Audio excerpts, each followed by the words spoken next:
Je dois vous faire bien comprendre l'importance d'être décidé à être libre, car si vous ne prenez pas cette décision, vous ne le serez jamais. Le diable est déjà furieux que vous soyez sauvés. Mais il ne veut absolument pas que vous soyez libre.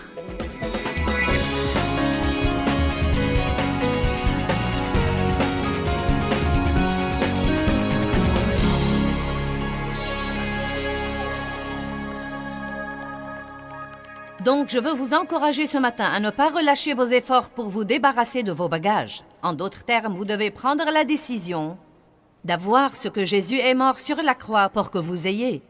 De ne pas vous contenter d'un pis-aller, de ne pas vous enliser dans un moment qui date de 10 ou de 15 ans quelque part dans votre passé et de le laisser vous accompagner dans votre avenir et vous en priver. Mais si vous voulez être libre, vous devriez vous rendre compte qu'il faut coopérer avec le Saint-Esprit et être très décidé que vous n'allez absolument pas vivre dans l'esclavage. Combien d'entre vous sont bien décidés à ne pas vivre dans l'esclavage? Vous ne m'avez pas l'air très décidé.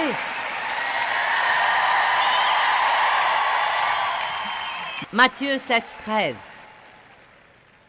Vous savez, j'étais un vrai gâchis quand je suis entrée en relation sérieuse avec Dieu et j'étais chrétienne depuis longtemps, mais je n'étais pas une chrétienne sérieuse. Et vous savez, il y a une différence. J'étais une chrétienne pratiquante, mais pas une chrétienne qui laissait Dieu s'occuper d'elle dans sa vie de tous les jours.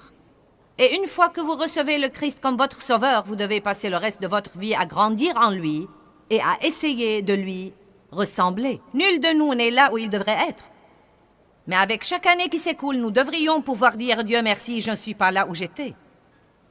Je suis en route, je suis bien, je fais mon chemin, je ne suis pas arrivé, mais je ne vais pas regarder en arrière, je vais regarder en avant. » Eh bien, quand Dieu a commencé à s'occuper de moi, j'ai senti, comme beaucoup d'entre vous, que j'étais la seule au monde dont il s'occupait. Ça vous arrive parfois? Non, mais pourquoi moi? Pourquoi moi? Vous savez, ou tu ne t'occupes pas des autres comme tu t'occupes de moi. Et donc, c'était précisément le jour du Nouvel An, et je lisais Matthieu chapitre 7, versets 13 et 14, que vous connaissez probablement bien, et j'avais plutôt un esprit ronchon en moi. Ça vous arrive d'avoir un esprit ronchon quand vous priez? Vous ronchonnez auprès de Dieu? Et donc, Jésus dit, « Entrez par la porte étroite, car large est la porte, et spacieux et vaste est le chemin qui mène à la perdition, et il y en a beaucoup qui entrent par là.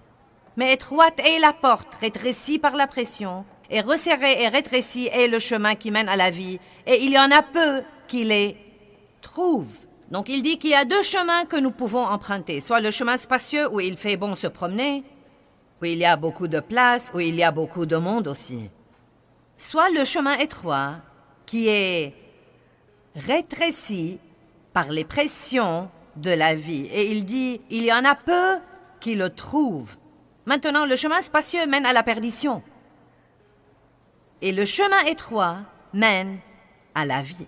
En d'autres termes, si vous faites ce qui est facile maintenant, vous allez manquer la véritable vie que Dieu vous a réservée. Et je ne parle pas de mourir et d'aller au ciel. Non, mais j'ai rencontré beaucoup de difficultés pendant ces 30 dernières années avant d'être ce que je suis. Mais je jouis maintenant d'une telle liberté dans ma vie et je peux vous dire que la plupart des gros problèmes que j'ai traités il y a 32 ans quand j'ai été rempli de l'esprit et que j'ai commencé une marche sérieuse avec Dieu, la plupart de ces problèmes n'existent plus maintenant, du moins pas sérieusement. Je portais un sac de culpabilité tout le temps. Je me sentais coupable si je ne me sentais pas coupable. Je me souviens de l'époque où j'ai commencé à me libérer de la culpabilité. Puis un jour, je me suis sentie coupable car je ne me sentais pas coupable. Je ne me sentais pas bien si je ne me sentais pas mal. En êtes-vous jamais arrivé là? Vous ne vous sentez pas bien si vous ne vous sentez pas mal. Et j'étais furieuse. J'étais pleine d'amertume, de ressentiment, de non-pardon. Non, mais vraiment, je me souviens que j'étais probablement plus souvent en colère que je n'étais paisible. J'étais en fait en colère ou fâchée à cause de quelque chose, plus que je ne marchais dans l'amour. Et donc, je portais tout ce rebut avec moi. J'avais toujours en moi une racine de rejet à cause des abus sexuels de mon enfance. Et j'allais à l'église en portant tous mes bagages. Je fonctionnais dans la société en portant tous mes bagages. Et ce que j'avais en fait était un dysfonctionnement fonctionnel. En d'autres termes, nous sommes si habitués à notre dysfonctionnement que nous apprenons à fonctionner avec. Et donc nous décidons, eh bien, c'est tout ce que je peux avoir. Un pis-aller pour moi. Toutes ces choses me sont arrivées et je ne pourrai jamais être ce que j'aurais dû être. Je ne pourrai jamais avoir la vie que j'aurais dû avoir. Et c'est en réalité une grave erreur, car vous portez cette petite racine de ressentiment. Eh bien, si ceci ne m'était pas arrivé, j'aurais pu. Et si vous aviez fait ceci, j'aurais pu. Et si cela ne m'était pas arrivé, j'aurais pu. Si j'étais allé à l'université, si je n'avais pas été abusé, si j'avais eu plus d'argent, si mes parents m'avaient aimé un peu plus, si. Et tout ça, c'est un tas de mensonges du diable. Mais si vous vous accordez avec les mensonges du diable, vous aurez ce qu'il vous dit que vous aurez. La Bible dit que si deux s'accordent sur la terre, vous pouvez vous accorder avec le diable et avoir ce qu'il dit que vous aurez. Je pense que beaucoup d'entre vous aujourd'hui ont conclu des accords avec l'ennemi, même sans s'en rendre compte de la chose. Et nous allons briser le pouvoir de ces accords et vous allez vous accorder avec Dieu et changer votre confession pour pouvoir commencer à avoir ce que Jésus est mort pour que vous ayez. Mais je veux vous provoquer. Je pourrais même essayer de provoquer votre colère un peu. Non, mais comme une colère sainte contre tous les trucs stupides où vous avez baissé les bras et que vous avez permis au diable de vous faire. Et je veux que vous sortiez d'ici bien décidé, c'est fini. Si quelqu'un peut avoir la liberté, je peux l'avoir. Si quelqu'un peut surmonter la culpabilité, je peux la surmonter. Si quelqu'un peut vivre sans peur, je peux vivre sans peur. Si quelqu'un peut oublier son passé, je peux moi aussi oublier mon passé. Vous savez pourquoi? Dieu ne fait point exception de personne et vraiment, s'il le fait pour quelqu'un d'autre, il le fera pour vous.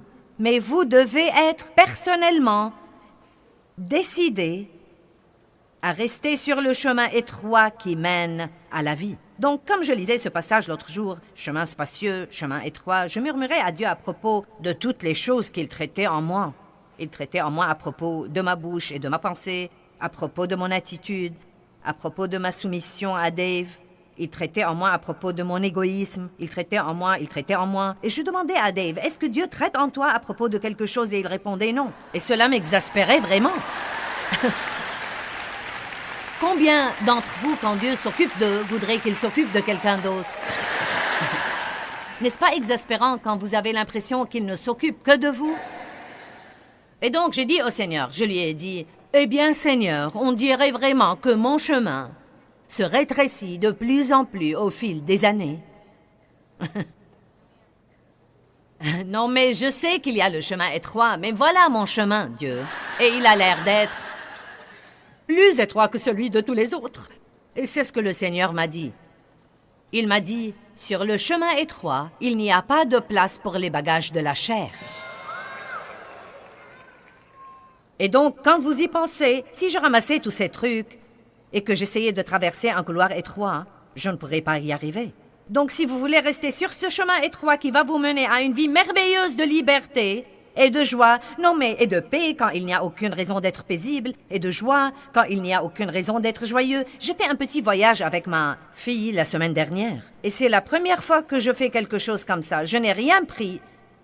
Je n'ai rien pris pour travailler, rien pour étudier, et je ne voulais rapporter aucun projet. Nous avons filé, elle et moi, et nous sommes allés quelque part ensemble pour 7 jours environ. Et nous en sommes arrivés au point où nous éclations de rire, rien qu'à nous regarder. Non, mais il n'y avait rien de drôle, et nous étions pliés en deux de rire, rien qu'à nous regarder. Et c'est le genre de joie que je veux avoir, où le seul fait d'être vivant est drôle. Amen? Où le seul fait de se lever tous les jours et de pouvoir respirer est drôle.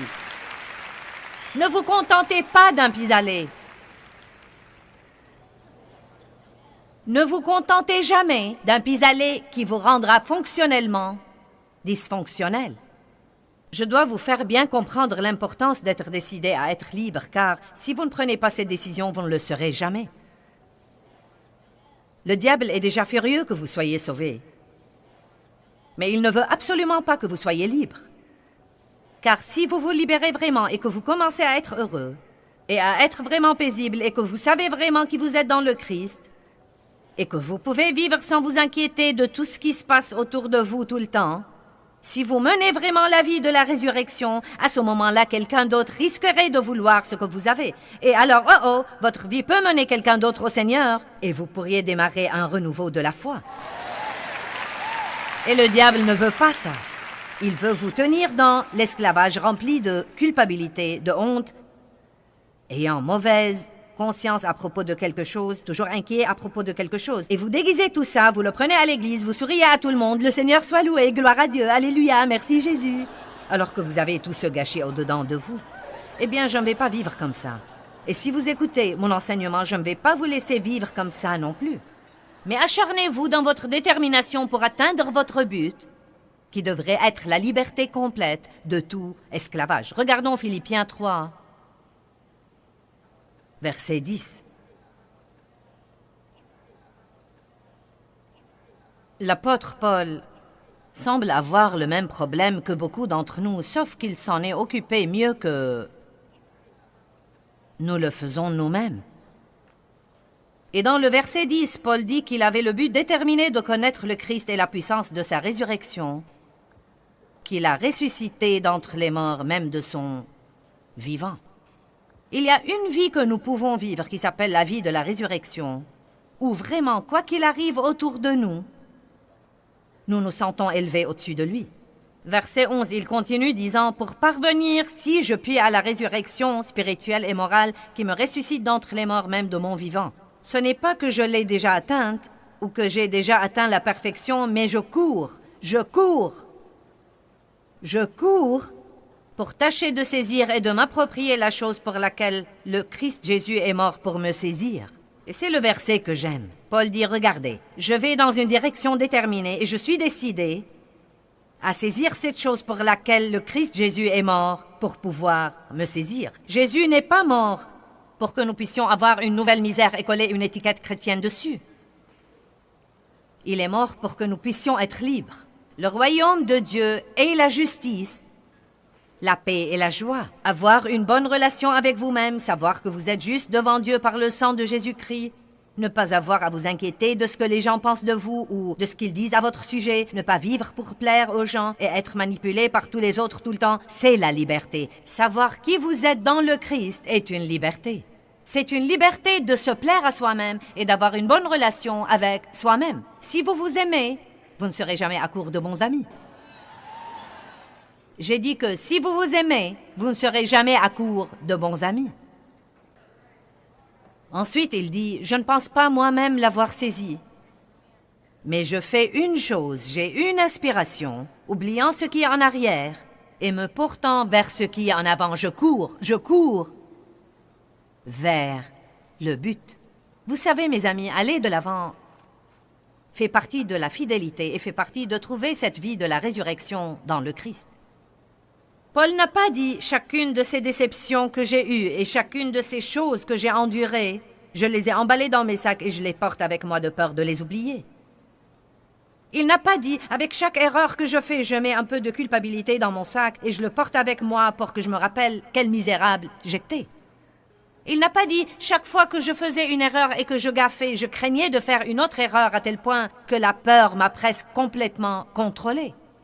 Non, Paul a dit toutes les choses qui sont des déceptions, toutes les choses qui pourraient me rabaisser, je suis bien décidé à les oublier et à aller de l'avant. Vous savez pourquoi? Si vous portez tous ces bagages avec vous, vous n'aurez aucune force pour aller de l'avant.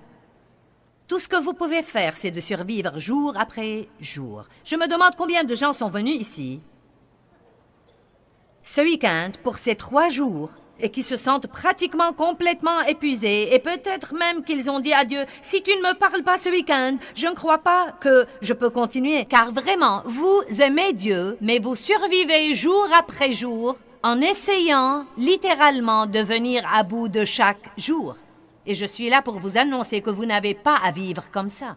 Vous n'avez pas à venir à bout de chaque jour. Vous pouvez attendre le jour avec impatience et le lendemain avec impatience. Et vous pouvez attendre l'avenir avec impatience. Et vous n'avez pas à regarder en arrière, sauf pour apprendre de vos erreurs. J'ai une nouvelle attitude en ce qui concerne les choses qui ne marchent pas.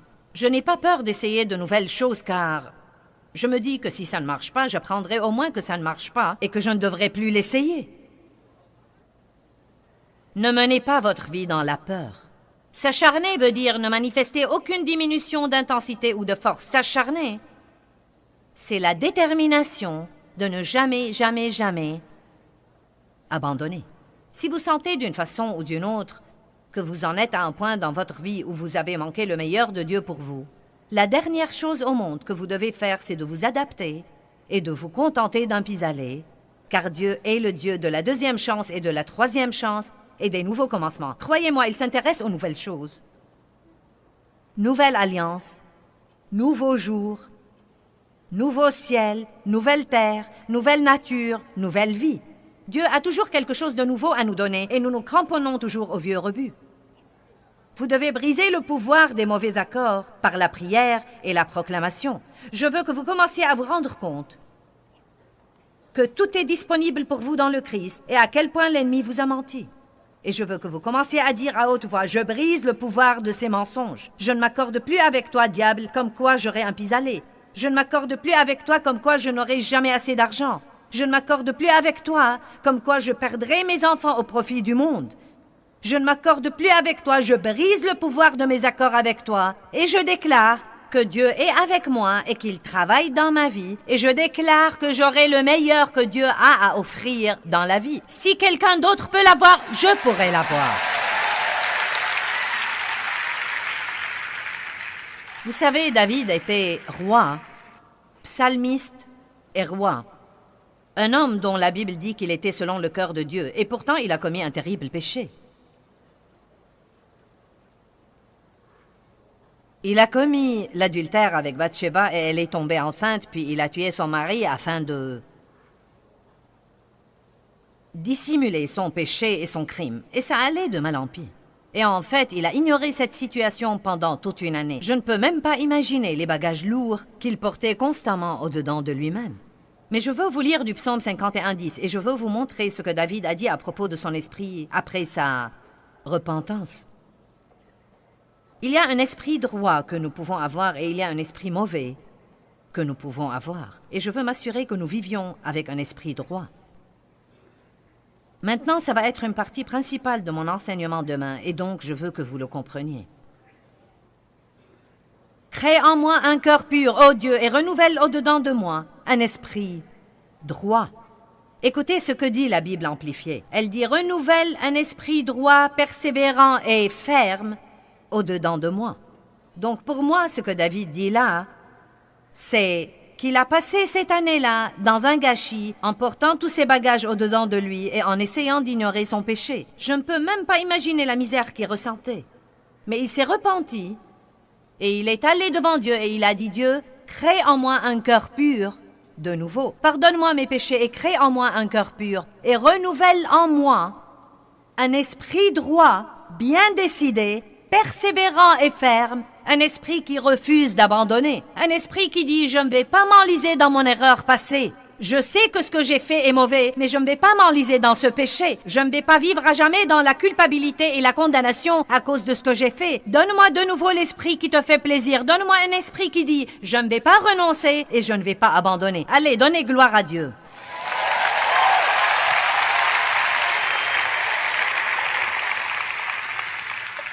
Maintenant, je veux que vous m'écoutiez. Il n'y a pas une seule chose que je puisse faire pour vous aider. Il n'y a rien que Dieu puisse faire pour vous aider si vous n'avez pas au-dedans de vous le feu du Saint-Esprit. Allez, j'ai dit que vous devez avoir au-dedans de vous le feu du Saint-Esprit et c'est vous personnellement qui devez déclarer sur votre vie « Je ne vais pas vivre de cette façon ». Est-ce que tu m'entends, diable? Je ne vais pas vivre de cette façon. Est-ce que vous m'entendez, démon? Je ne vais pas vivre de cette façon. J'aurai le meilleur que Jésus est mort sur la croix pour me donner. Moi, je l'aurai au nom de Jésus. Et aucun diable ne pourra me l'enlever. Ne passez pas votre vie à ne rien faire et à écouter le témoignage merveilleux de quelqu'un d'autre. Vous avez votre propre témoignage. Vous avez un témoignage qui n'a pas besoin de 50 ans de suivi. Prenez conseil si vous en avez besoin et allez de l'avant. Et ayez une vie. Ne restez pas toutes les semaines dans un groupe où chacun pleure sur l'épaule de l'autre au sujet du passé. Amen. Et je n'ai rien contre l'aide psychosociale. Les ministères de la miséricorde sont ici et nous aidons ces filles à avoir l'aide psychosociale. Comment vont mes amis là-bas? Je vous aime. Vous n'en avez pas assez d'écouter mes sermons au ministère de la miséricorde? Eh bien, ils les leur font écouter tous les jours. Ayez de l'aide psychosociale. Mais vous savez ce que j'aime? Beaucoup de ces filles passent leur diplôme, puis deviennent des conseillères, ou travaillent dans les ministères, ou vont quelque part dans le but d'aider les autres. Et je crois que Dieu a un plan pour nous. Et il me l'a dit un jour en 3 mots, 3 mots. Eh bien, 3 sections: blessées, guéries et prêtes à aider. Et je crois que c'est ce que veut Dieu. Il ne veut pas que nous soyons blessés, mais quand nous le sommes, il dit « Je vous guérirai ». Mais il ne veut pas que nous nous arrêtions là à nous réjouir de notre guérison. Il ne veut pas que nous passions notre vie blessée. Il ne veut pas que nous restions là à nous réjouir de notre guérison, mais que nous soyons prêts à aider quelqu'un d'autre. Et vous savez quoi? Si vous voulez vraiment vous venger du diable pour tout ce qu'il vous a fait, guérissez et commencez vraiment à aider quelqu'un d'autre. Je crois que je fais au diable une dépression nerveuse tous les jours. J'ai passé assez d'années à ne rien faire et à m'apitoyer sur mon sort. J'étais dans l'abîme et j'étais pitoyable. Eh bien, si seulement je n'avais pas été abusée, si mes parents m'avaient traité mieux, et si j'avais pu aller à l'université, et je ne me suis jamais amusée quand je grandissais, Et vous m'avez déjà sûrement entendu le dire si vous m'écoutez beaucoup. Je m'apitoyais tout le temps sur moi-même. Je m'apitoyais sur mon sort. Et c'est la plus grande perte de temps et la plus grande perte d'énergie que de rester là et de s'apitoyer sur son sort. C'est comme de l'idolâtrie. Car tout ce que vous faites, c'est de vous replier sur vous-même. Et moi alors, et moi alors, et moi alors, et moi alors, et moi alors, et moi alors, et moi alors. Ce n'est pas la façon de vivre que Dieu veut pour nous. Et il m'a dit un jour, tu peux être soit pitoyable, soit tu peux être puissante, mais tu ne peux pas être les deux. Choisis donc laquelle des deux tu veux être. Et moi, je vous le dis aujourd'hui, vous pouvez être soit pitoyable, soit puissant, mais vous ne pouvez pas être les deux à la fois. Donc choisissez si vous êtes prêts à vaincre la colère. Eh bien, c'est trop dur, vraiment, c'est trop dur. Je ne veux pas entendre ça. Rien de ce que Dieu nous dit de faire n'est trop dur. Écoutez, vous pouvez faire tout ce que Dieu vous dit de faire. Et il ne nous aurait pas dit, je ne sais combien de centaines de fois de différentes façons dans la Bible, de pardonner et de vivre sans amertume et sans ressentiment et sans offense et sans colère. Il ne nous l'aurait pas dit si nous ne pouvions pas le faire. Vous pouvez faire tout ce que vous devez faire par le Christ qui vous fortifie. Mais ça ne va pas se produire juste parce que vous le souhaitez. Ça ne va pas se produire juste parce que vous achetez une bande et que vous soulignez votre Bible. Il faut que vous mettiez tous les principes en pratique dans votre vie. Vous devez avoir au-dedans de vous le feu du Saint-Esprit. Et vous devez dire « Je n'abandonnerai jamais, quoi qu'il arrive ». Mon feu ne va pas vous libérer. Vous devez avoir au-dedans de vous le feu du Saint-Esprit. Ça me surprend toujours de voir les gens qui sont détruits par les choses qui leur arrivent et les gens qui les surmontent et vont de l'avant et ont une merveilleuse vie et aident toutes sortes de gens. Je veux vous dire aujourd'hui, lequel de ces gens voulez-vous être? Lequel de ces gens voulez-vous être? Voulez-vous rester là à ne rien faire? Et vous enlisez dans un moment quelque part dans votre passé et pleurer et porter le deuil à jamais. Eh bien, si seulement, et j'aurais voulu, et j'aurais voulu. Rendez-vous service, ne perdez pas un jour de plus de votre vie à vous apitoyer sur vous-même. Croyez-moi, mes amis, c'est absolument la plus grande perte de temps et d'énergie.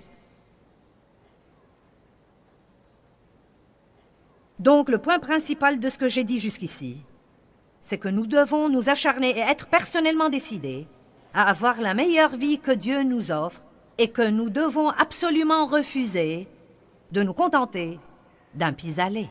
Ne faites pas l'erreur de penser que je parle des choses matérielles en ce moment, parce que je ne parle ni d'argent, ni de voiture, ni de promotion, ni de position. Non, mais tout ça viendra. Vous savez, ce sont des avantages du royaume, mais ce n'est pas la vie du royaume. La vie du royaume, c'est de savoir qui vous êtes dans le Christ, et d'avoir la paix, et d'avoir la joie.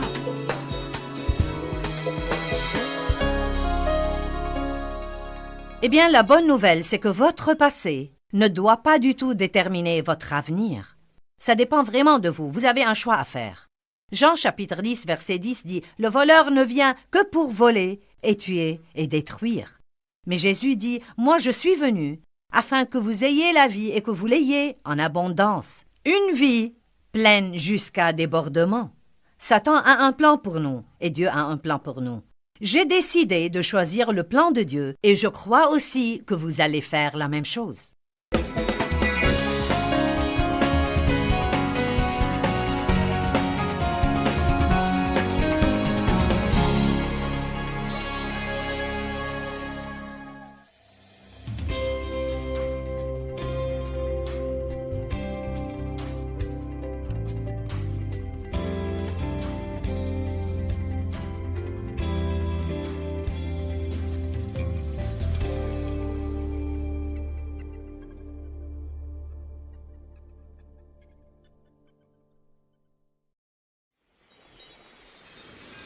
Que chacun découvre ce dont il a besoin pour être heureux et qu'il laisse les autres tranquilles. Tu n'as pas à être comme moi et je n'ai pas à être comme toi. Je n'ai pas à juger ce que tu fais parce que ce n'est pas ce que je fais. Et tu n'as pas à juger ce que je fais parce que ce n'est pas ce que tu fais. Nous devons dire « ça ne me regarde pas, je vais rester heureux ». Restez avec nous dans Jouissez de votre vie.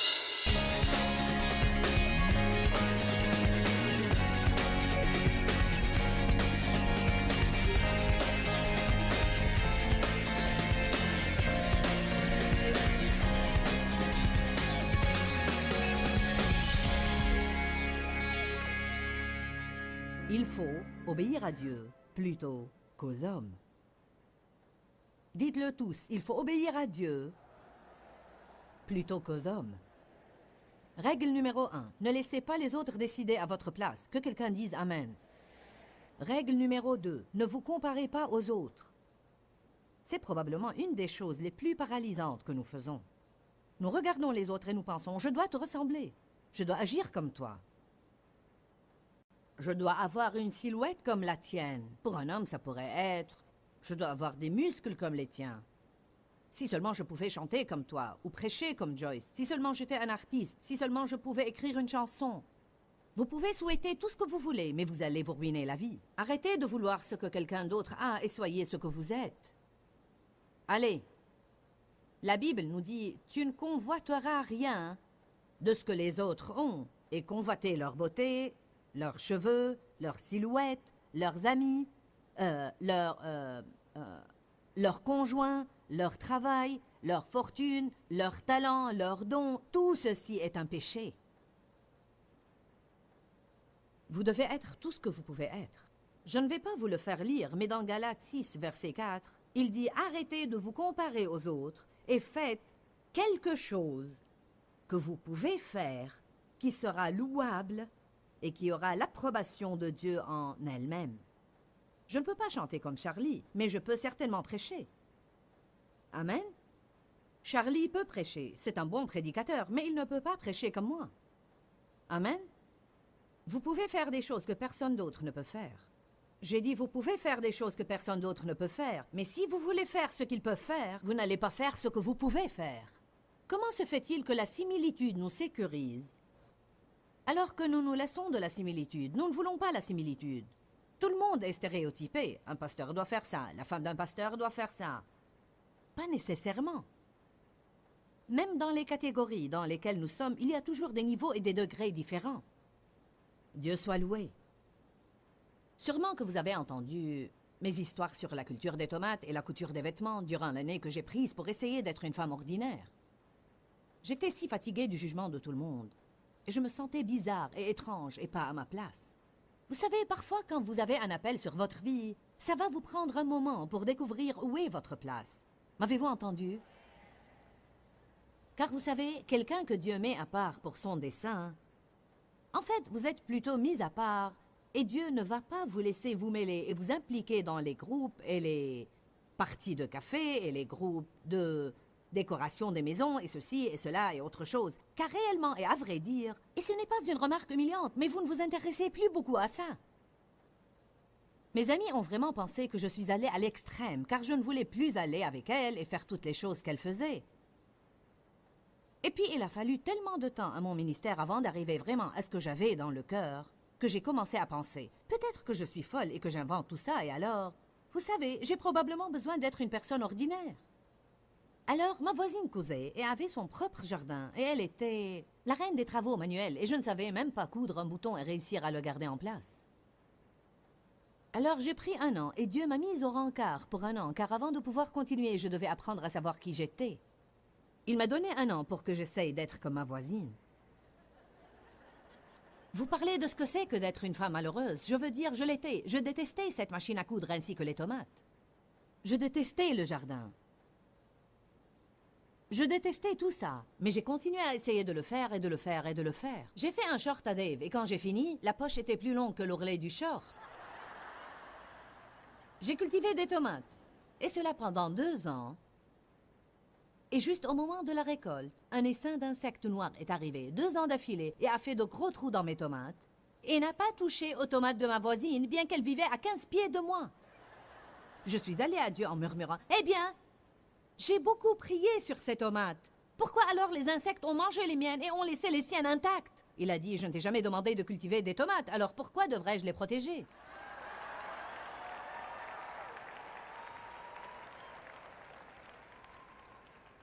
Pour vous, ça peut ne pas être les tomates, mais vous pouvez établir le rapport. C'est peut-être un autre truc que vous essayez de faire parce que quelqu'un d'autre que vous connaissez le fait. Et soit que vous vous êtes persuadé, soit qu'il vous a persuadé de le faire. Savez-vous ce que j'ai découvert? Les gens les mieux intentionnés, les gens qui vous aiment, vont essayer de vous pousser à faire ce qu'ils font. Parce que nous voulons tous que tous les autres fassent ce que nous faisons. Vous devez tenir bon, mes chers. Si vous voulez être vous-même, vous devez tenir bon et dire « Désolé, ce n'est absolument pas moi. Je vais prier et réprimer les démons et je vais avoir foi pour vos tomates. Vous pouvez les mettre en conserve et je vais les manger. »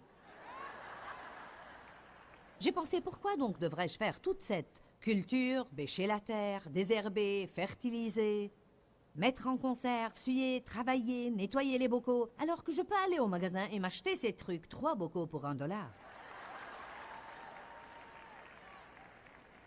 Maintenant, vous voyez que c'est moi.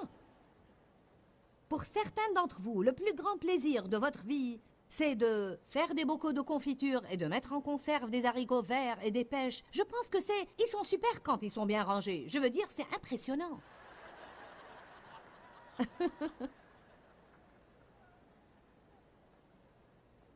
Faites votre travail et je ferai mon travail et tout le monde sera heureux. Vous et moi sommes des individus. Et Dieu a un plan individuel pour chacune de nos vies. Numéro 3, n'essayez pas de rivaliser avec les autres. Trouvez votre zone de confort et vivez-y. Cindy, viens ici pour un moment. Je veux un témoignage de toi. Cindy, par exemple, fait les choses beaucoup plus lentement que moi. Ou peut-être que les autres. Cours vite ici et apporte un microphone.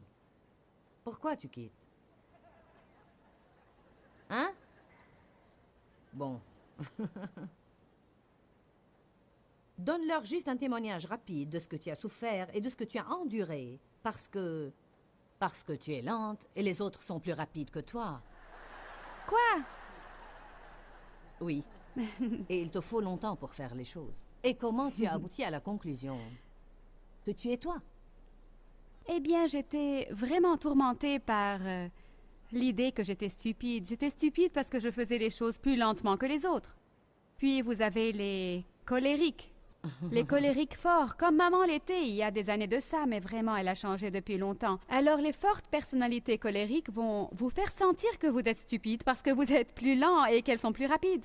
Je me suis finalement acceptée. J'en suis même arrivée à penser dernièrement. Mais même avant ça, je me suis acceptée comme je suis. Je fais les choses plus lentement vraiment parce que je les fais bien. Je veille à les faire bien et parfaitement.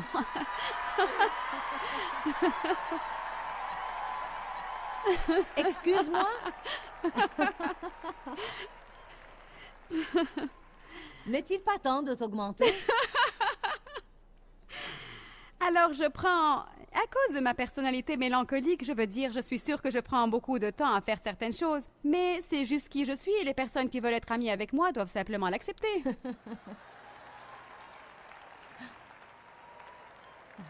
Elle n'essaye pas de les bien faire, mais elle essaye de les parfaire. Il y a une différence. Amen?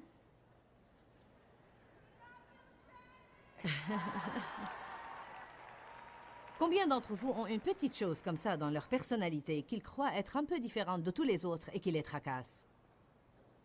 Allez-vous prendre la décision aujourd'hui de vous accepter comme vous êtes? Que chacun d'entre vous se donne une étreinte.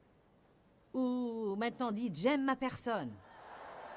Tous ceux qui nous regardent à la télé, allez, donnez-vous une bonne étreinte maintenant et dites « j'aime ma personne ». Allez, tapotez-vous un petit peu. « J'aime ma personne ».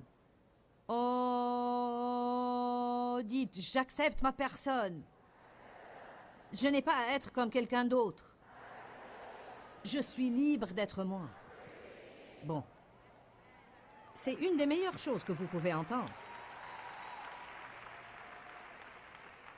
Vivez à l'intérieur de votre zone de confort. Quelques personnes peuvent faire. Elles peuvent entreprendre dans la vie beaucoup plus que d'autres personnes et finissent le travail. J'ai un seuil vraiment haut. Vraiment très haut. Je veux dire, je peux... les gens me disent, mais comment peux-tu écrire tous ces livres et faire tous ces voyages et diriger toutes ces personnes et tu as tous ces enfants? Je veux dire, comment le fais-tu? Je ne sais pas. C'est juste la façon dont je suis constituée. Alors, cela me pose un défi. C'est ce qui me motive. Mais mon programme pourrait tuer quelqu'un d'autre. J'ai eu 2 personnes qui ont essayé de voyager avec moi. Elles sont retournées après un week-end et devaient s'aliter pendant 3 jours. Ça ne veut pas dire qu'elles soient de mauvaises personnes ou qu'elles aient quelque chose qui ne va pas. Cela veut simplement dire que ce n'est pas la façon dont elles sont constituées et nous devons apprendre à vivre, maintenant écoutez-moi, dans notre zone de confort. Je ne veux pas dire que tout le monde doit rester à son aise et que tout doit être commode. Oui, parfois nous devons nous pousser. Mais je pense que vous ne pouvez pas toujours vous pousser au-delà de ce que vous avez la grâce de faire, car si vous le faites pour assez longtemps, vous allez vous retrouver dans un hôpital. Amen? Peut-être que vous avez une amie qui a un travail à plein temps et qui nettoie sa maison et cuisine 4 repas par semaine et qui est dans 3 comités à l'église. Peut-être que pour avoir un travail à plein temps, vous auriez besoin d'une gouvernante. Et vous ne pouvez être dans aucun comité. Vous ne pouvez rien cuisiner, vous devez manger dans les restaurants tous les soirs. Tout ce que je peux dire, c'est faites ce qui marche pour vous. Amen? Bon sang, ce message vous plaît à tous aujourd'hui, n'est-ce pas? Ma fille a juste eu son 4e bébé, et lorsqu'elle avait 10-12 ans, tout ce qu'elle voulait, c'était se marier et avoir des bébés. Eh bien, elle a eu ce qu'elle désirait. Elle est mariée et elle a des bébés et davantage de bébés. Et alors maintenant qu'elle a eu ce dernier bébé, elle a un peu de mal pour être à la hauteur. Et j'ai dit, cherchons une femme de ménage. Elle a dit, je dois être capable de faire ça. J'ai dit, tu dois en être capable, mais tu ne l'es pas. Alors j'ai dit, eh bien, cherchons quelqu'un pour t'aider 2 nuits par semaine ou pour venir un jour le week-end et faire quelque chose avec les enfants afin que toi et Doug puissiez avoir du temps à vous. Vous savez, au début, il lui était difficile de faire ça parce qu'elle sentait qu'elle n'était pas une bonne maman si elle ne pouvait pas faire.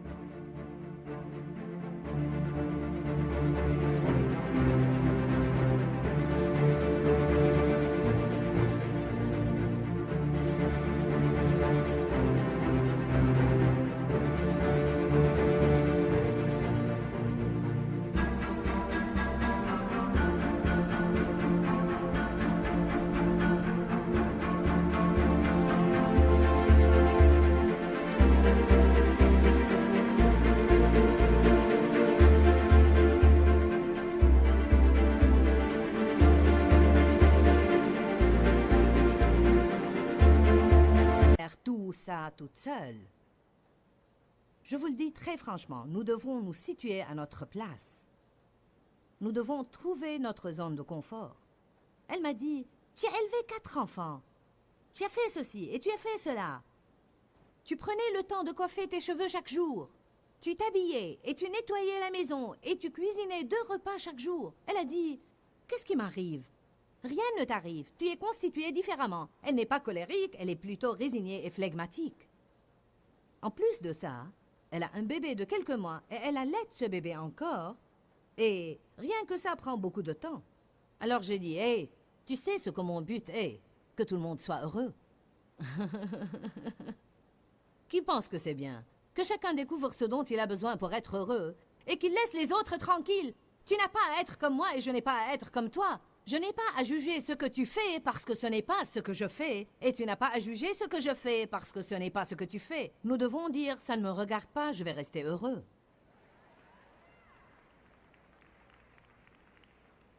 Je prêche bien aujourd'hui. Une autre chose qui va vous déconcerter avec les gens, c'est de vous attendre à ce que tout le monde vous comprenne. Allez à Actes chapitre 7. Je n'ai pas encore donné mon message sur la vie.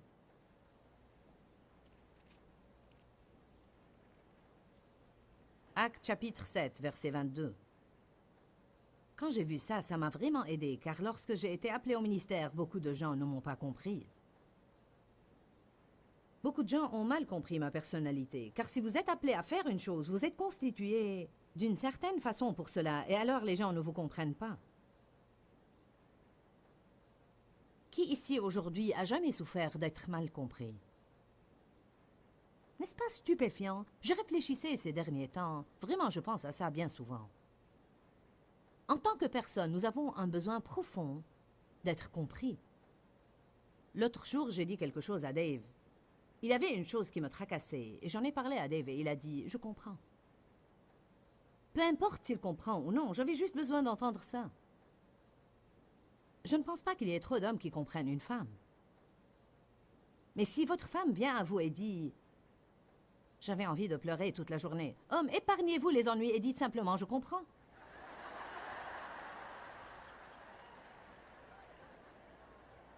Ou bien si elle vous dit « J'ai envie de m'acheter une nouvelle robe », dites « Oui, je comprends ».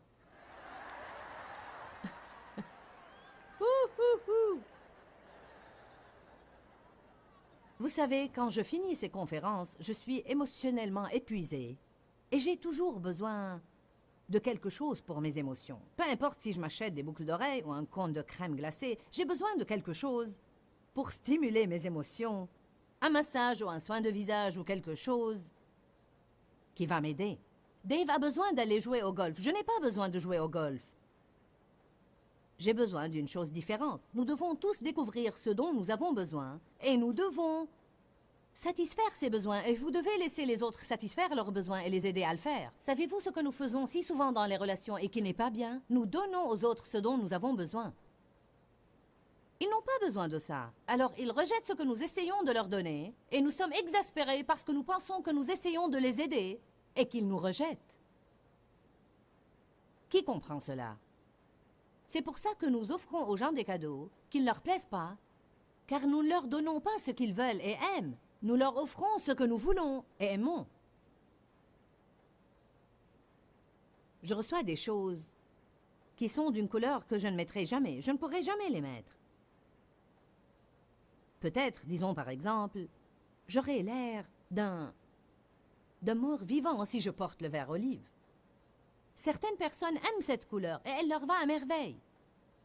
Vous savez, dans le truc des couleurs, si vous avez les cheveux roux, quoi que vous mettiez, ça vous ira bien. Mais j'aurais vraiment l'air d'un mort vivant si je mettais ça. Pourtant, quelqu'un m'offrira une jaquette vert olive ou un chemisier vert olive. Pourquoi? Parce qu'il est allé faire ses courses et il a aimé ça. Si vous voulez acheter une chose pour quelqu'un, regardez-le.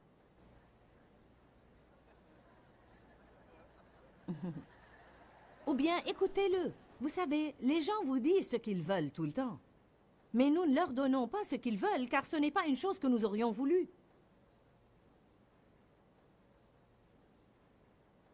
Acte 7, 22. Prenez l'habitude de dire aux gens « Je comprends.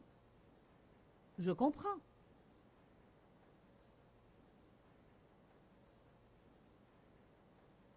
Alors Moïse fut instruit dans toute la sagesse et la culture des Égyptiens, et il était puissant et fort en parole et en œuvre.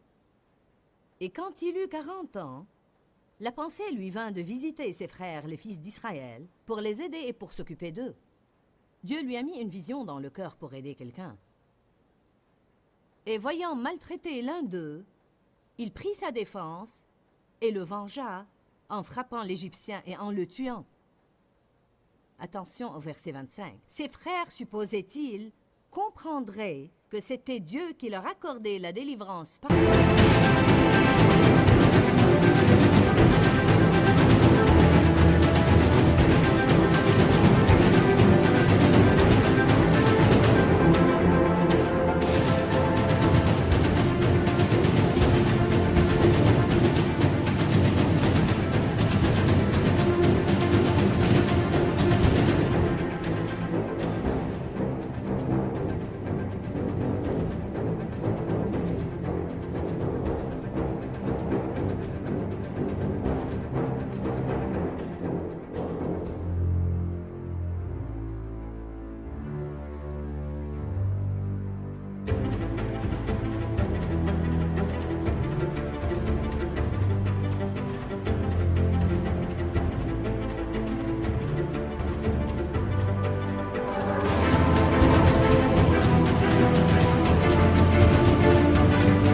sa main, considérant comme allant de soi qu'ils allaient l'accepter, mais ils ne comprirent absolument pas.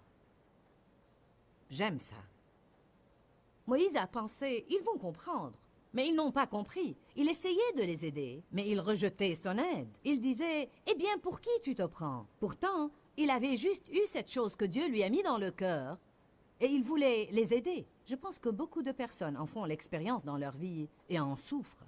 Alors j'en suis arrivée au point où je me rends compte de ça. Si Dieu me parle de ma vie, ça ne veut pas dire qu'il vous a parlé à vous de ma vie.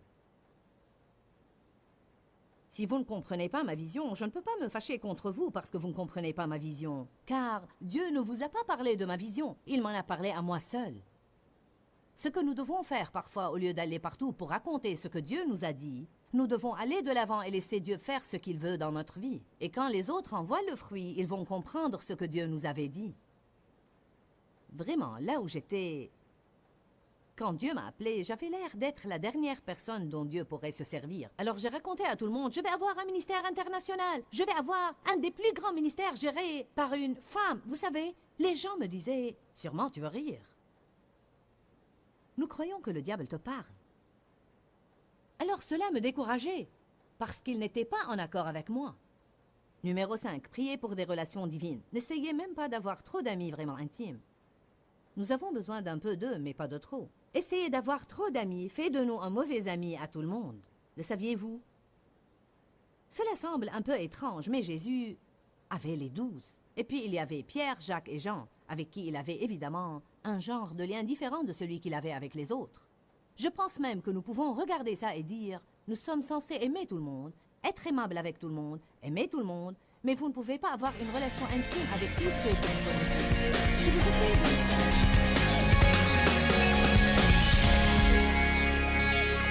Nous avons parlé de comment traiter avec les gens et avec la vie. Et nous devons vraiment apprendre à traiter avec les deux parce que les gens sont partout et la vie se produit.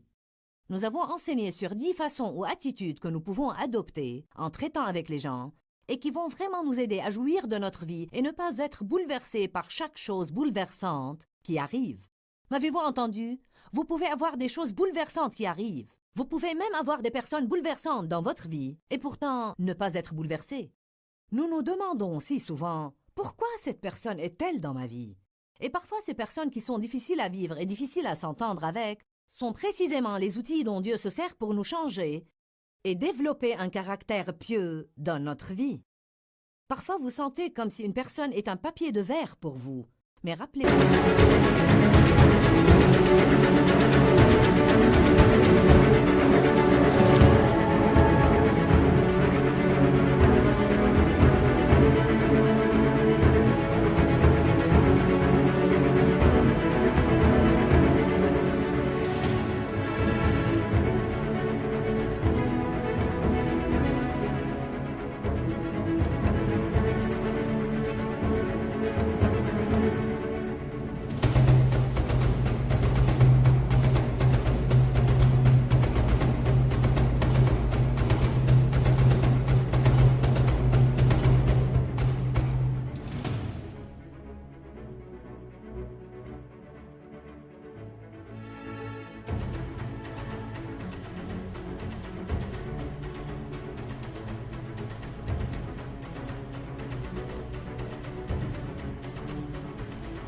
simplement qu'elle est en train de vous polir et de vous amener à un point où Dieu peut se servir de vous et faire pour vous ce qu'il avait l'intention de faire pour vous depuis... Pourquoi, Seigneur, pourquoi? Dans ce livret, Joyce Meyer nous enseigne à travers la parole comment être délivré de la confusion. Pour obtenir ce livret gratuitement, écrivez-nous à Joyce Meyer, boîte postale 40095-6300, Larnaca, Chypre.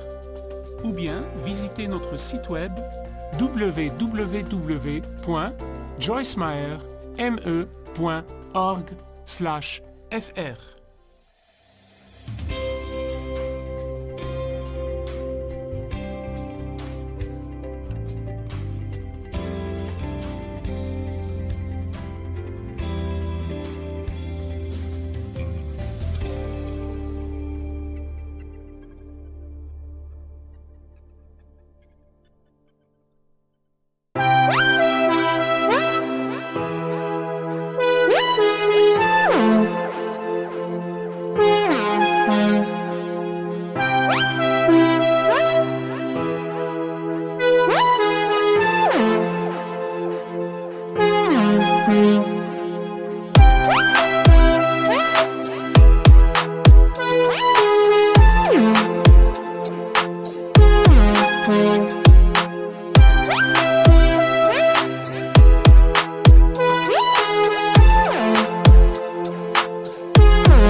khắp phương trời vẫn nhớ tới quê hương. Người về đây thăm làng trù quê mẹ và làng sen quê cha, giúp xúc động bồi hồi người rơi giọt lệ, thương mái nhà tranh, thương đất mẹ nghèo, đi suốt cuộc đời mới được thăm.